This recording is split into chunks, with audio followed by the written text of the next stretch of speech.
Do we want to support a policy of mass roundups? That's the policy of the administration right now. When it comes to the question of border security, yes. When it comes to the question of deporting criminals, yes. But mass roundups with untrained people that are meeting quotas. This may look like another partisan clash over immigration, but it's actually a referendum on how federal power is being exercised in real time. What's really being tested here is not just border security policy, it's whether enforcement decisions are driven by public safety or by scale and political will. This raises broader questions about accountability, oversight, and the standards that govern federal agencies operating inside American communities. When tactics expand beyond their original justification, the issue stops being about immigration alone and starts becoming about institutional restraint. In this video, we'll break down what this Senate speech reveals about enforcement priorities, the numbers behind the policy, and the constitutional implications of a strategy built around mass operations rather than targeted action. President. Oh, the senator from Vermont. Thank you, Mr. President. Mr. President, we're 1 year into President Donald Trump's second term and 1 year into Secretary Kristi Noem's tenure as head of Department of Homeland Security, which includes Immigration and Customs Enforcement, or ICE. It's time for us to assess and state with clarity what that 1 year has brought us. First of all, the deportation policy is not now about border security. Not now. The border is secure. That's a good thing. Migrant crossings into the United States from Mexico are at their lowest level since 1970.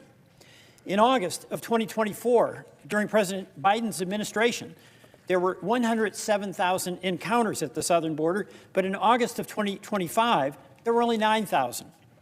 The border is much more secure. I support that. We must maintain it, and we will.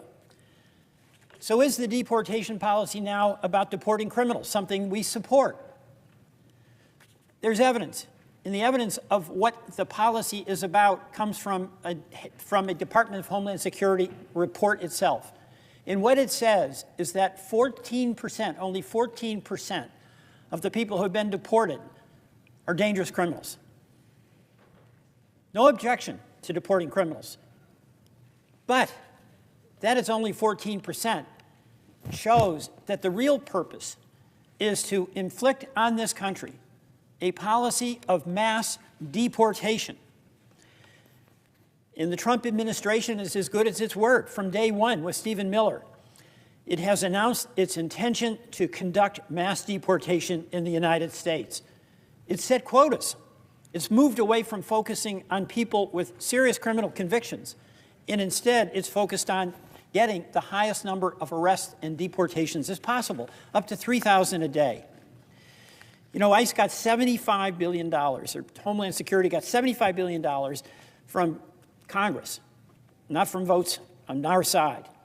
But it was really what allowed for this mass roundup of people from workplaces, from farms, from schools, all in service of a political agenda that is not about protecting Americans, but is serving the political interest of the president and the fiendish design of Stephen Miller with the implementation of a reckless Kristi Noem. So if only 14% of those people deported are dangerous criminals, what are the others? It's about detaining and attempting to deport students who were here legally but said things that the president and the administration didn't like on a campus. Folks who spoke out about the war in Gaza. Moshe Madawi from Vermont, Mahoud Khalil from Columbia in New York City. It's about deporting a student who wrote an article in a student newspaper criticizing the Israeli government. It's about ripping a preschooler 1,300 miles away from his home to sit in a detention facility. And it's about using him as bait to get to his family. That's happening. It's about detaining a U.S. citizen at gunpoint on that person's front porch without any warrant to go there, and then forcing him to go outside in sub-freezing weather, wearing nothing but his underwear. It's about detaining a churchgoer, delivering groceries to his neighbors in freezing temperatures, And it's about denying him necessary medication he needed after he had a kidney transplant while he was in custody. It's about a legal permanent resident, Donna Hughes Brown, who was locked up for 143 days, threatened with deportation because she did do something wrong. She bounced 2 checks that totaled $75 over 10 years ago. It's about Stephen Tendo from Vermont, an asylum seeker and a pastor. He was arrested and detained outside of a medical center in Shelburne where he works. And he said it was done brutally, and it was done at gunpoint. This is not a threatening man. He's currently now being denied medication for his diabetes. You know, ICE is in such a rush to meet its quotas set by Secretary Noem and Mr. Miller. What's their accent? What's their color? Where are they located? And they don't care, ICE does not care who gets hurt in the process. Wilmer Chavarria is a U.S. citizen, and he's the superintendent in the Winooski School District in Vermont. He was detained and questioned for protesting in California, was blinded in his left eye. He told the AP after this he was just glad to be alive to tell my story. A pastor in Chicago, Reverend, was praying out loud at a protest, and an agent shot multiple rounds of pepper balls in his face, and he was sprayed by more pepper spray. It was indiscriminate and really vicious. So far, in 2026, ICE agents have shot 8 people. These shootings happened in Minnesota and across the United States, Arizona, California, Oregon, Maryland, and Illinois. Officers fired on at least 9 people who were in their cars, much like the case, horrible case, of Renee Good. Ms. Good, as we all know, as America all knows, was a 37-year-old mother, and Alex Preddy was a 37-year-old VA nurse. They were killed in Minnesota. We all saw it. No justification whatsoever. And we've seen massive ICE deployments in Minnesota and elsewhere, Washington, D.C., Illinois, California. These ICE expeditions with massive numbers of people coming in are interfering with local law enforcement and creating real terror in the communities. ICE has raided schools and farms and workplaces, including in my state of Vermont, that sow fears and chaos on farms like the Pleasant Valley Farm in Berkshire, construction sites in Hardwick, Vermont.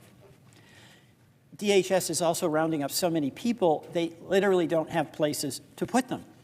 And for the first time in our history, more than 70,000 people are in ICE detention. That's an increase of 75% from the previous year. Not surprisingly, the conditions are deplorable. There was no pre-planning of how to accommodate the people that the government was taking into custody. Detainees are fed food laced with worms. These are all documented facts. This is not a political argument. This is what is happening. Many places have toilets that don't flush. In a detention center in El Paso, a man named Geraldo Lunas Campos was choked by an officer and he died.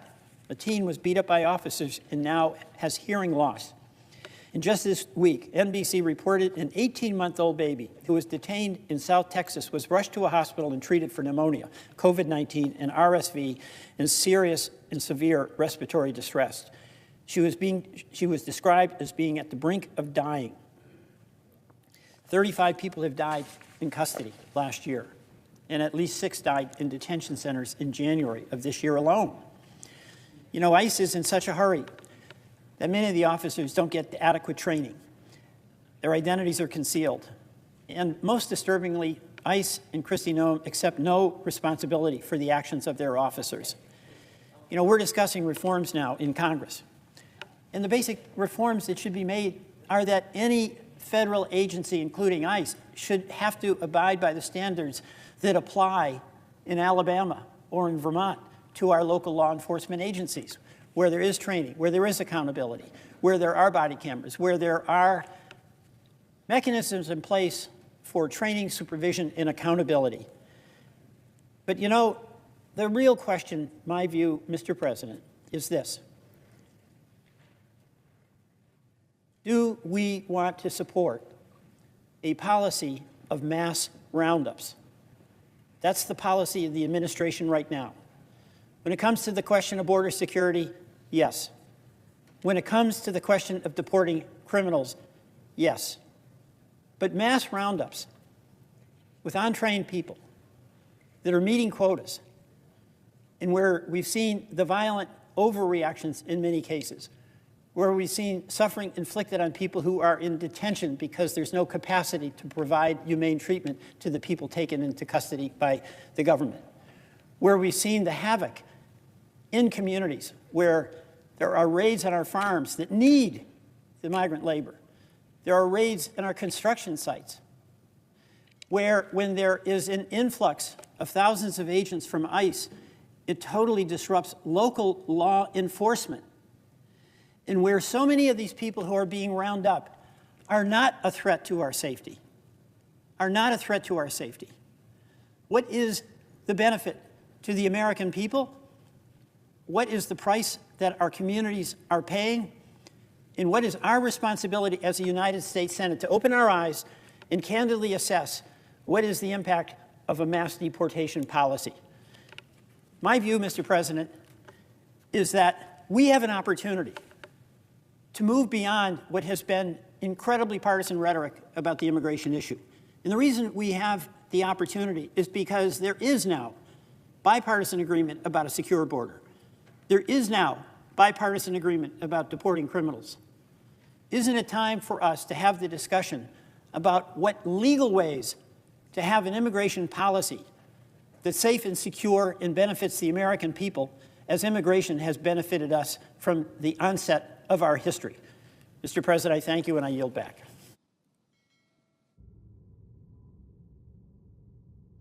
Moments ago on the Senate floor, Peter Welch stood beneath the seal of the United States and delivered a stark indictment of the nation's current immigration enforcement strategy.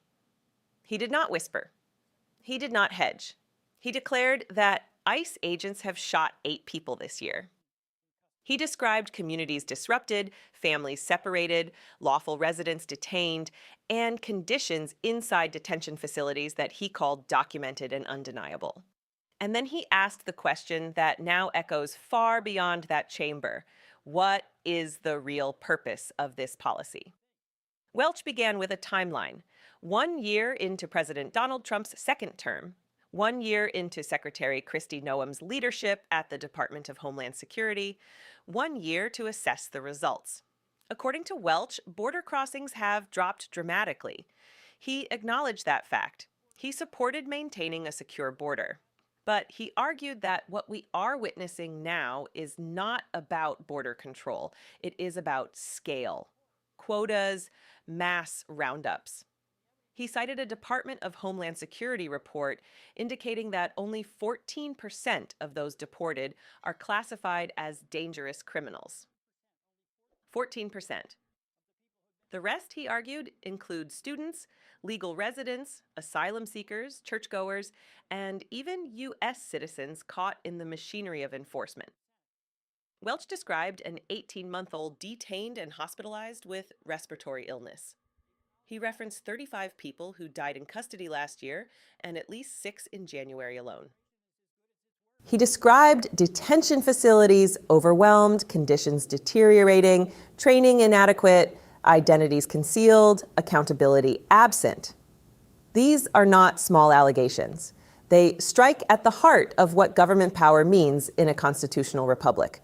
Because immigration enforcement is not simply about numbers. It is about how power is exercised. It is about the relationship between federal authority and individual rights. It is about whether enforcement becomes an instrument of order or an engine of fear. Welch framed the debate in moral terms. He said yes to secure borders, yes to deporting individuals with serious criminal convictions. But he drew a line at mass roundups driven by quotas. He questioned the benefit to the American people. He questioned the price paid by local communities when farms are raided, construction sites disrupted, and thousands of federal agents descend without coordination with local law enforcement. He questioned whether speed and volume have overtaken prudence and accountability. And in doing so, he illuminated a larger tension inside American governance. For decades, immigration has divided this country. Rhetoric has replaced reason. Fear has often drowned out fact. Yet Welch pointed to what he called bipartisan agreement on 2 pillars secure borders, and the removal of serious offenders. If those foundations exist, then why, he asked, is the nation locked into a policy that sweeps far beyond those bounds? The statistics he cited demand scrutiny. 70,000 people now in ICE detention, a 75% increase from the previous year. 8 people shot this year during enforcement actions across multiple states. Each number represents not just a data point, but a human story, a family, a community, a consequence. This is where oversight becomes essential. Congress controls funding. Congress sets standards. Congress has the authority and the obligation to demand training protocols, body cameras, supervision, transparency. Welch argued that federal agents should abide by the same accountability standards that apply to local law enforcement in Vermont or Alabama. Training, supervision, mechanisms for review. If those guardrails exist for municipal police, why should they not apply equally to federal agents wielding immense authority? The question is not whether laws should be enforced. It is whether enforcement remains anchored in constitutional values. America's strength has never rested solely on its borders. It has rested on its commitment to due process, on equal protection, on the idea that government power, however necessary, must be restrained and accountable. When Welch described individuals detained without warrants, pastors arrested while delivering groceries, legal residents threatened over minor infractions from a decade ago, he was not only criticizing policy, he was raising a warning about precedent. Because once a system tolerates indiscriminate action in one context, the boundaries can blur in others. History teaches that expansive authority, left unchecked, rarely contracts on its own. And yet, there is another layer to this moment. Welch called for moving beyond partisan rhetoric. He acknowledged bipartisan agreement where it exists. He invited a broader discussion about legal pathways, economic realities, and the historic role of immigration in strengthening the nation. In that appeal lies a different vision, not one of chaos or open borders, but one of order balanced with humanity. The American people deserve clarity. They deserve facts over slogans. They deserve a system that protects safety without sacrificing principles. They deserve leaders willing to ask uncomfortable questions, even when those questions challenge their own party or administration. The Senate chamber is often described as the world's greatest deliberative body. But deliberation only matters if it leads to accountability. Only if it leads to reform where reform is needed. Only if it ensures that the immense power entrusted to federal agencies reflects the values written into the Constitution. Tonight, Peter Welch placed those values on the record. He challenged the administration. He challenged Congress. And he challenged the country to decide what kind of enforcement policy reflects who we are. This is not a debate about left or right. It is a debate about limits, about responsibility, about whether fear drives policy or whether principle does. In moments like this, democracy is tested not by silence, but by scrutiny. Stay informed, stay engaged, and demand accountability from those who wield power in your name. Subscribe to Liberty Report USA. Support our work to expose the truth.